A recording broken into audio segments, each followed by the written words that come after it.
Bharatiya Janata Party continues to make consecration of Ram Temple as an electoral issue right up to the 2024 Lok Sabha elections. That is precisely the reason why the incomplete Ram Temple consecration was held a couple of months before the Lok Sabha elections. But the opposition will increasingly find it difficult to reply to the polemics of the Bharatiya Janata Party.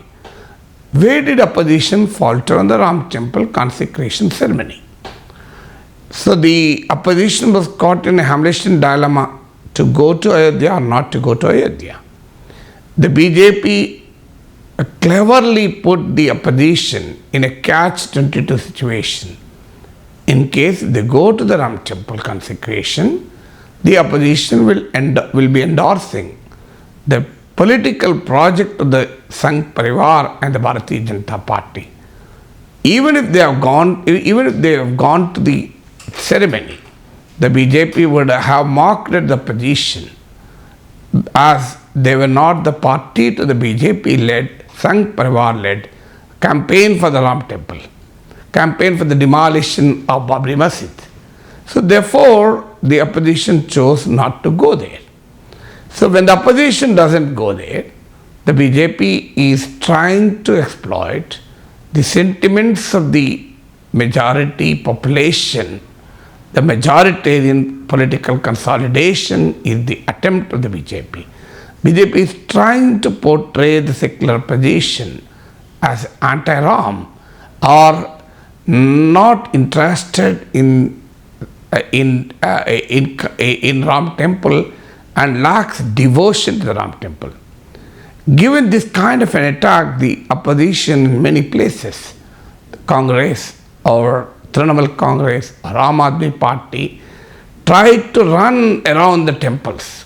Look at the Karnataka, the Congress workers have conducted puja in several temples.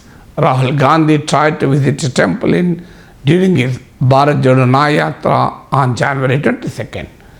So Aam Aadmi Party did conduct similar such meetings, similar such activities. So the opposition was confused actually. They were actually resorting to soft Hindutva as a reply to the hardcore Hindutva of the Bharatiya Janata Party. So the opposition was trying to build a narrative that they are not against the Ram Temple, they are not against the Ayodhya, they are not against God, but they are only against the politicalization of the Ram Temple consecration. But did this convince the people of the Hindu population of the country? That is the million-dollar question. Was opposition wrong in boycotting the ceremony? Well, opposition was compelled to do so because it was essentially a political project. Narendra Modi was center of the entire campaign. If you look at the people who have entered the sanctum sanctorum, you'll find the BJP politicians. Even Shankaracharyas have expressed concern and distanced themselves from the consecration ceremony. So it's a clearly evident political project. But the opposition should have come out with a more coherent response. The opposition was trying to tell two things. One, the BJP converted it into the political project. Of course, it's a political project of the Sangh Parivar. The BJP and the Sangh Parivar does not shy away from this. So the opposition was not telling anything new. The opposition was not inventing something new which is not known to the people.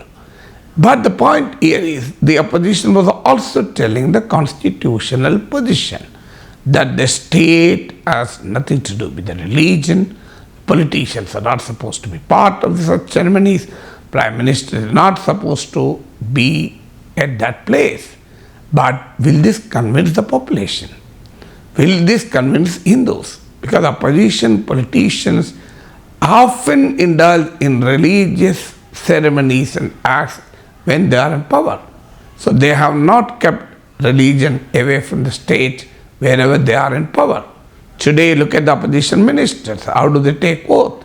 They took oath, they take charge amidst the chanting of Vedic mantras.